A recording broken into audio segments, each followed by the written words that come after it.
What's up, everybody? So we are back at the bench again today. I had done this video at the range before for better light. Unfortunately, I did not get better sound. There was a lot of bad audio. So bring you back to the shop again to talk about modified shotguns. The pipeline for IPSC World Shoot 2026 is starting here in the fall of 2024, and modified shotguns are kind of a new thing in the US. We haven't really been doing much with modified until recent years. And so I kind of wanted to give you a rundown of what my current setup looks like.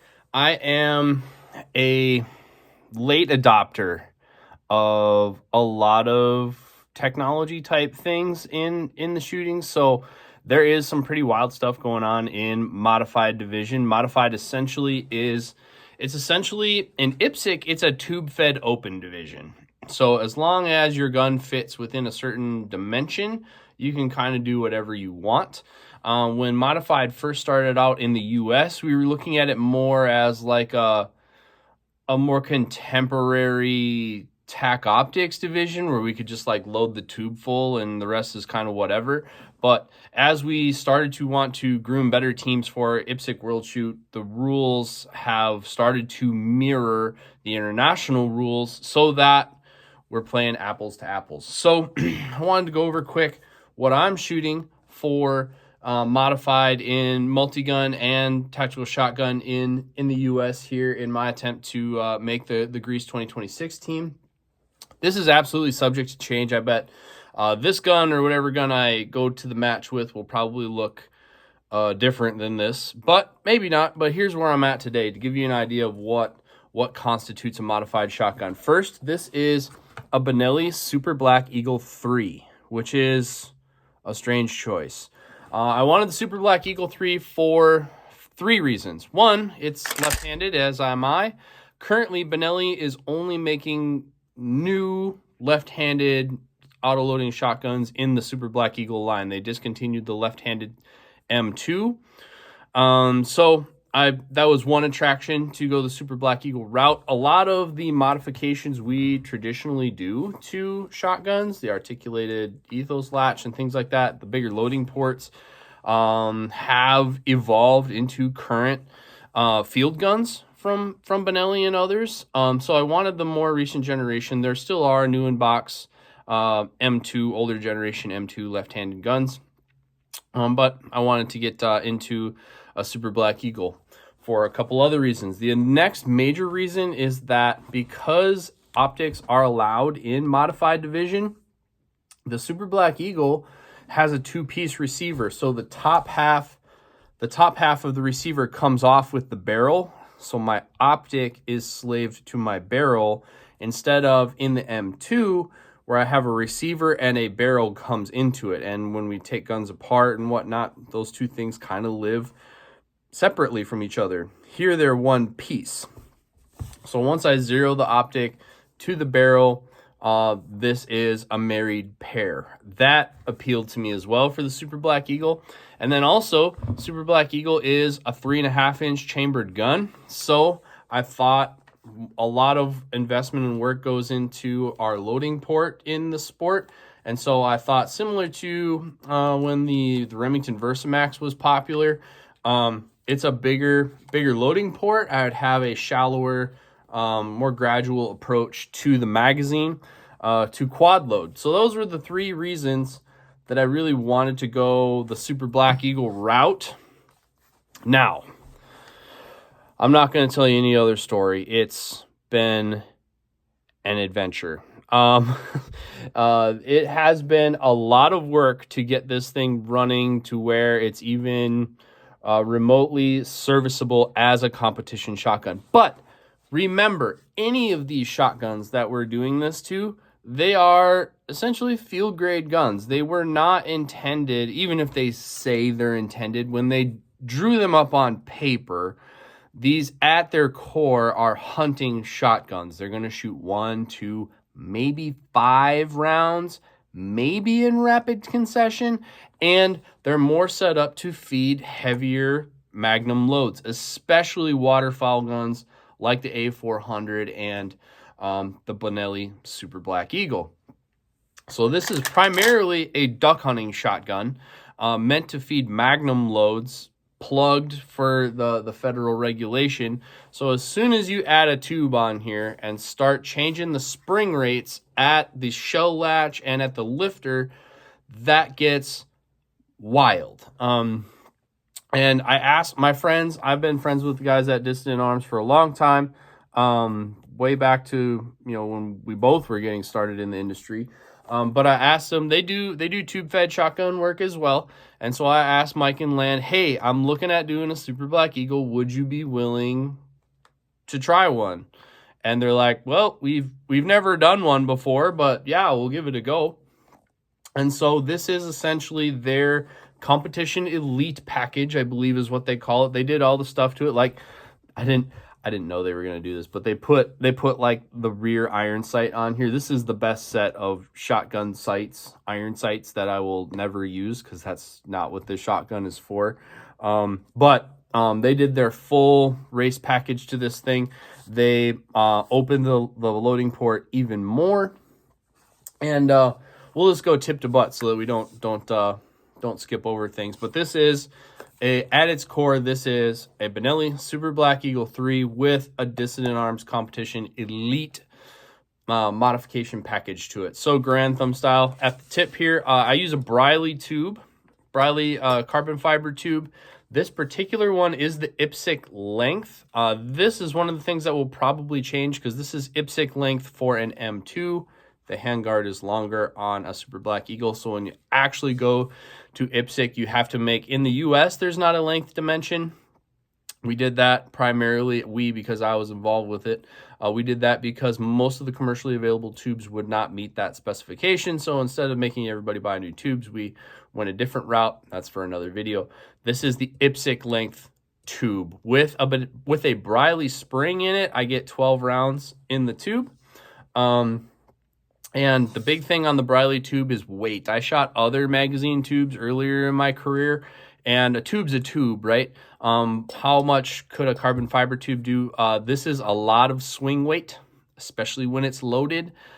So changing the weight of your magazine tube and a good, strong, lightweight tube is actually a performance advantage. There's a lot of money you don't have to spend in the sport. This is an upgrade I would definitely recommend. I use ported chokes. Currently, these are Briley, just standard ported chokes. Pro tip, if you get the ones with the fun little color bands on the end, which I bought at first, so I could tell them apart because I changed chokes a lot. And in our sport, at the heat that this thing is going to feel in a shotgun field course, you will blow that ring right off. So just get the oxide ones that have the laser etch on them. But this is just a standard ported choke, similar to what's been used in waterfowling and sporting clays for years. They do make a compensator choke, which I was looking at. I just didn't love the way that was executed, and you gotta buy a whole set of them. They're pretty expensive, and I just didn't know that the juice was really worth the squeeze on that one. The porting reduces recoil. The compensator chokes start to manipulate muzzle flip.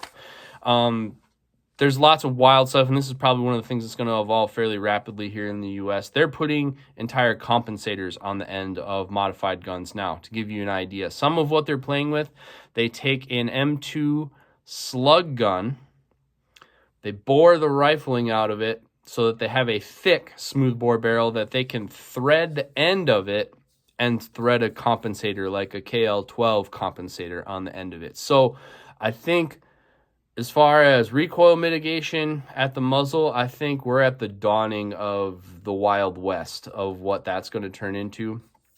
I don't know what that's going to be. So this is a really easy thing that you can just screw in and not permanently modify your gun. So you could screw in a different choke, and this would be a TAC Optics legal gun if it didn't have an optic on it. But this is just kind of an entry-level thing for me. But so I use ported chokes. there's other wilder stuff that's probably going to come on this. I have not ported the barrel yet. That probably is going to happen to this gun, where they actually drill some ports in the barrel here, similar to what you'd be familiar with from like Van Comp or something like that. But I will probably have Briley port this barrel at some point when I get a lull in the season. It is not yet. Still, like I say, I'm really hesitant to do that kind of stuff. So I haven't pulled the trigger on it yet. I missed my opportunity to hand him this barrel at Multi-Gun Nationals, so now I like have to decide if I'm going to ship it there or not. He missed me when I was weak. But going back here farther, like I said, it has iron sights on it, which unless you're shooting limited or tac optics, standard division and shotgun, probably not going to use those very much. I wish I'd have had them 10 years ago.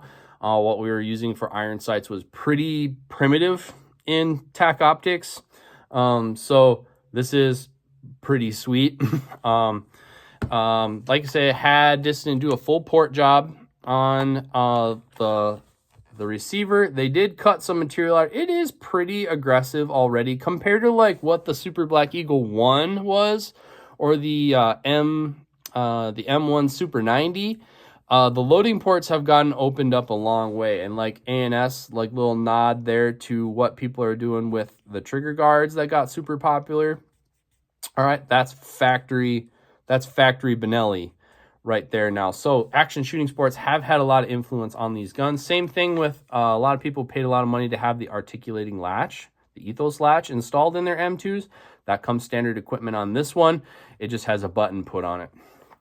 And you know, bigger handle on there, and then the full Briley match trigger in here. I could take or leave this. It is nice, and if you're having a gun done, I would do it. If you're looking at what money do you have to spend, what money do you not have to spend, I would say right here, I would spend more money on this kind of stuff. I believe they redid the forcing cone and stuff in here as well, backboard the barrel. So things that are going to give me better patterns, better recoil, all that stuff, I would spend money on. This is nice if you're going to do it, but I would not say this is money you have to spend, but it is pretty nice. So in here though is where the adventure has come from, and leaving the camera once again. So we talked about how this is a hunting shotgun, all right? So I wanted it for the larger loading port, but also that means I have a longer stroke on the bolt. So this thing has to physically has to travel farther for the cycle of arms to happen. And what happened in here, there was a lot of polish work and deburring and stuff that went on in here, which you would do to any shotgun. But when I was first playing with it, what I would essentially have is, you see how far it kicked out onto the tray there? It kicked out about halfway. Well, 3/4 of the way. There is a solid 1/2 inch in front of the shell between the magazine tube and the shell. So I would always have the shells kick out onto the lifter, but if they are on the front of the lifter like that, that is a lot harder for the little dog leg in here. You can actually see it through the loading port there. The little dog leg in there that has to lift that thing up, that's a lot of pressure for that thing to handle. So I would have a stoppage like this. Really all I have to do is tap the bottom of it and it would feed. But that was a thing, to get it to kick out onto the tray far enough that it would go all the way back, so that the lifter had enough power to lift it. To get it to kick all the way back there was quite a process. And I should have asked Robbie what the actual term is for the little lever that's on the inside of your button here. In the back there, you can see it in the picture here. This thing right here, That is what releases your carrier. It also puts spring tension on your shell. That is the resistance for your shell coming out onto the tray and feeding properly into the chamber. Actually had to reshape that quite a bit. And it is more art than science to get that correct. And it would be like that on an M2 also, but an M2 with a, you know, half-inch shorter stroke on the bolt carrier, it's a lot more tolerant. There's a lot less variance in what it can do, and it's a little bit more tolerant, a little bit more set up to feed this type of shell, where this gun is set up to feed a 3.5-inch shell potentially. So we are right on the razor's edge of working to get that little shiny piece in there, to have that set right for this to work. And it's a piece of spring steel. It's a flat stamped piece of sheet metal. So it'll hold the tune for a while. This one's actually broken. I cracked it while I was getting it set right. I have some more that this one's going to get swapped out, and I think it's going to be the kind of thing that I probably don't leave home without one for the foreseeable future until I trust this gun a bit more. But that's the thing that really had to get tuned in there, aside from all the other stuff that had to get done to an IPSC shotgun anyway. Having the right bend on that piece right in there, that was really tough and ongoing. But that is, when I say, would I recommend you do a Super Black Eagle? Probably not. That is not for the faint of heart in there. Maybe I just did all the hard work for everybody, and now everybody can have Super Black Eagles and have a good time. But that is the struggle. I really debated selling this gun and doing something else for a while. Not saying that even maybe won't happen, but I was really on the edge of like bailing on this gun, and it turned out to be getting the tune right on that lever inside there. Correct. That was some delicate gunsmithing. Well, tuning. It wasn't. It's a fairly rough process to get that tuned. With vices and pliers and hammers. But it is right on the edge of working, letting the shell out of there, and then actually catching the bolt open. Sometimes the bolt won't lock open if the right amount of debris and lubricant's in there. That has been the challenge, though, is getting shells to present from a full tube. So when this thing has maximum tension on it, and sneaking one out past the shell stop, presenting all the way out under the tray so that it can feed into the shotgun. That's been a huge thing on this gun. Moving further on back, though, the most important part of shotguns that I think is underrated, underdone, people don't take the time to fit the stock to them, especially when you pay all this money for a Benelli. It comes with a pack of shims in the box to get your drop at heel. So that's this dimension. All right. And then cast, that is this dimension. All right. So that it fits correctly. And when you shoulder it, it fits. That's a big deal. I do that on all my Benelli guns. Get the right shim stack in there so that they fit good. My guns fit a lot better for me than just picking up my friends. Shotgun shooting is very much point shooting, so having a gun that fits correctly is important. There's not a whole lot of magic to it. It does involve a socket wrench and taking the stock on and off a few times to figure out what you like. But if you have a Benelli, a second gen or a third gen Benelli, take the time, get them shims right in there. That's time well spent.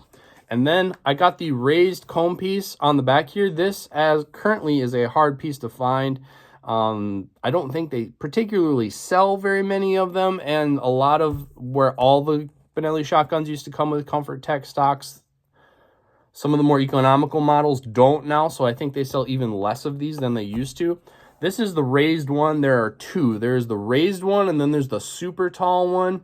If you look at pictures, you can tell the difference. The super tall one is for like slug shotguns. I contemplated getting one of those and cutting it down. I tried this first, and this is actually the height that I want it so that the stock hits my shoulder and my cheek at the right place at the right time. I really love, and this is probably one of the things that keeps me in Benelli shotguns more than anything. I'm not sponsored by Benelli. I don't know anybody there. I've paid cash money for all the Benelli shotguns I've ever had. And then on top here, this is a Briley mount. Dissident and Briley work very closely together. They are separate entities, but they work very closely together. This is a Briley optic mount that goes into the receiver, was already drilled and tapped to receive an optic interface. And so Briley made this rail that has the footprint. This is a Delta Point footprint for, or it might even be specifically for a Vortex, but a Vortex Defender style red dot, which is currently what I'm using there. This particular one is 3 MOA. I don't feel particularly strongly about what dot size I would use on that. In my job, I get samples to try in the field. You get what you get, and you don't throw a fit. So this is the one that I got to try. It ended up on this shotgun, and it's lived here for a while. This dot has about 2,000 pistol rounds on it. I would say we're getting into the neighborhood of having an additional 2,000 shotgun rounds on it. Still running strong, but a standard ST-sized Defender red dot. Just to give me a red dot point of reference, but you have 3 points of contact on the gun. Window size doesn't buy me a whole lot. I actually wouldn't even mind having a CCW sized red dot on here, because shotguns are better when they're slick for me. The more bulky and the more stuff we add onto them, the less I like them. So I'm kind of a minimalist on what I like on shotguns. And then I got the camo one because it's just Midwestern irony. It's kind of our thing. We take the camo guns and do IPSC with them. But also, both in competition and teaching, being out in the sun, the guns get super hot, especially when you have to preload them. You preload them, you put them on a table. The table is usually out in the sun, so they're just out there baking. Thing gets super hot. So anything I can do to make my gun not black, all my long guns are usually, now even I'll Krylon them to the point, I'll spray paint them, just trying to get them not black, so that they are a little bit cooler to the touch. They don't absorb as much heat as quickly in the sun in the summer when we're out there shooting. But that is my Benelli Super Black Eagle 3 shotgun, primarily done up by Dissident Arms. This is their competition elite package. But a few of the things they do, like the side charge they can't do on a 2-piece receiver. But as much of the competition elite package as they could do to a Super Black Eagle, they did. This is currently my primary shotgun that I'm using. Going to shoot the Minnesota Tactical Shotgun Championship this fall and into the IPSC qualifiers in 2025. This is the basis of the platform that I will be making a run at Team USA 2026 for. So that's my shotgun. If you have any questions, shoot them below, or if you have questions about anything else that's in my lane to talk about, you just leave them down there below. The more interaction I get, the more energized I am to put content out for you guys. So hope you found that informative and interesting, and we'll see you on the range.